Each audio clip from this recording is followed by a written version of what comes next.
Why do I do it? Crazy, I guess. I don't know. Somebody really close to me had committed suicide. It was by far like the worst pain I'd ever felt in my life on an individual level. Like I just couldn't fathom what I was going through. I lost someone to suicide when I was younger, and I always wondered what would become of that person. Kind of coming on the other side of that, I realized that other people are struggling through that as well. And also prevention is a huge part of that. So it was just a real easy, simple thing to just go and volunteer. Suicide and depression affect many victims each year. Pikes Peak Suicide Prevention strives to help both victims and their families.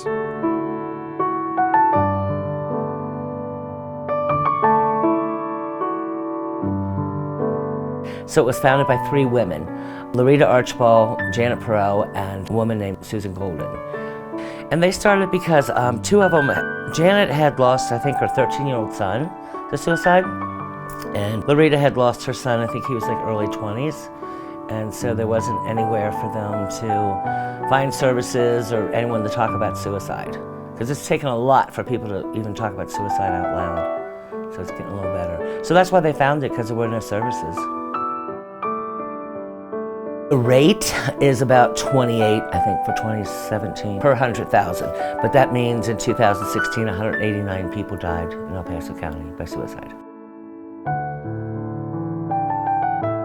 We pretty much do prevention, which is trainings. So we do 2 different types of trainings. We do a training for like an hour and a half with anybody, and we teach them like how to start an intervention.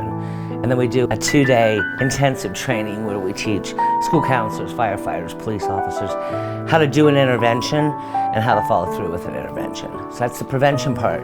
And then we do intervention, which is we run groups for people that have thoughts or actions towards suicide, and then support for family members of attempters, and then also provide some counseling for people. And then the postvention part is the children left behind by suicide.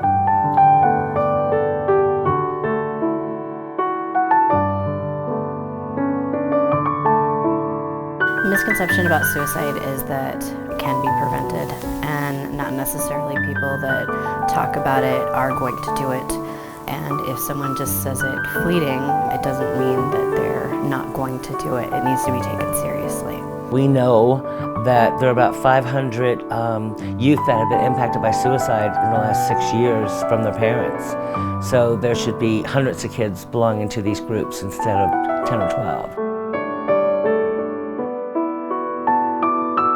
The community can help suicide prevention by letting people know that we exist.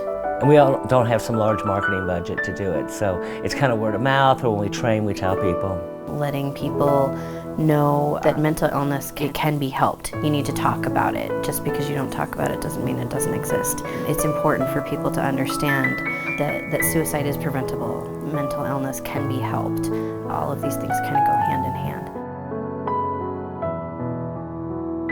I would like people to know about our organization, that we are here on a voluntary basis. We are here to help everyone that comes in our doors. We are here for everyone.